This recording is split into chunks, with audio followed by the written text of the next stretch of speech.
بسم الله الرحمن الرحیم د رمضان مبارک میاشت ته د نورو میاشتو په مقابله کې یو د سردارۍ مقام حاصل ده.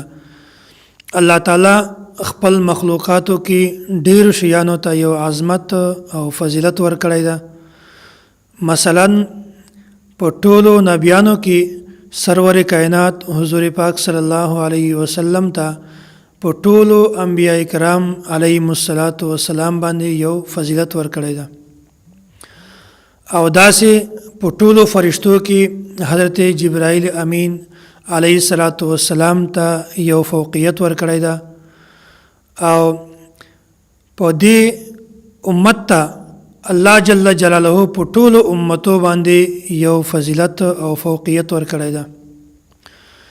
قرآن کریم ته الله جل جلاله په نورو آسمانی کتابو باندې هم فضیلت ورکړی ده او داسې په ځمکه باندې جمعات ته الله جل جلاله په نورو ځمکو نه زیات فضیلت ورکړی ده او په ورځو کې د جمعې ورځې ته الله جل جلاله په نورو ټولو ورځو باندې فضیلت ورکړی ده او په شپو کې د لیلة القدر شپې ته په ټولو شپو نه زیات فضیلت ورکړی ده او داسې په میاشتو کې د رمضان مبارک میاشتې ته هم الله جل جلاله په ټولو میاشتو نه زیات فضیلت او مقام ورکړی ده. نو مونږ تاسو ته پکار ده چې کوم د فضیلت او د عظمت واشیان دي مونږ د دې شیزونو د خپل شان مطابق خپل عزت او احترام وکړو. دا هغه میاشته چې په دې میاشته کې قرآن کریم را نازل شوی ده او دغه میاشته د الله تعالی د قرب او د اطاعت حاصلولو والا میاشته او دا میاشته د الله تعالی احسان همدردی او د نیکی والا میاشته او د الله تعالی مغفرت او د رضا حاصلولو والا میاشته. نو دا چې کومه میاشته په دې کې یوه شپه داسې ده چې هغه شپه په زرو شپو نه زیاته بهتره ده او دې شپې ته شب قدر وایي. حضرت عبدالله بن مسعود رضی الله تعالی عنه فرمایي وای سید الشهور شهر رمضان و سید الایام یوم الجمعه. وای د ټولو میاشتو سردار چې کومه ده هغه د رمضان مبارک میاشته او د ټولو ورځو سردار چې کومه ده هغه د جمعې ورځ ده.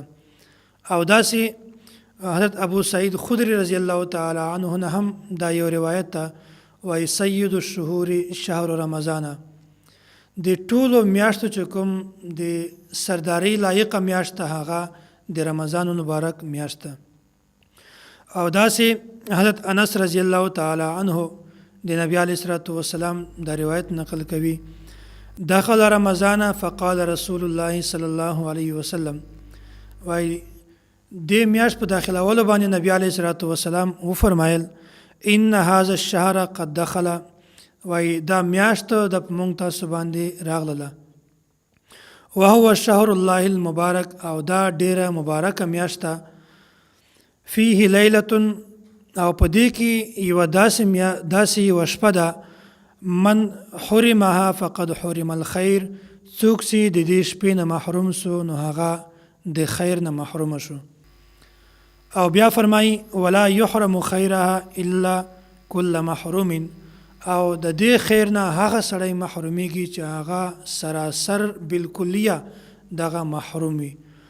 نو مونږ تاسو ته هم پکار ده چې مونږ د میاشتې عزت وکړو قدر یې وکړو ځکه چې نور هم میاشتې دي د هغو هم ځان ته فضیلتونه راغلي دي هغې احترام فضیلت راغلی ده خو په نورو میاشتو کې دا میاشت کومه ده د دې ډېر زیات فضیلت او احترام کول پکار دي ځکه چې په دې میاشت کې قرآن کریم هم را نازل شوی ده او دې میاشت کې یوه داسې شپه ده چې هغه په زرو شپو نه بهتره ده.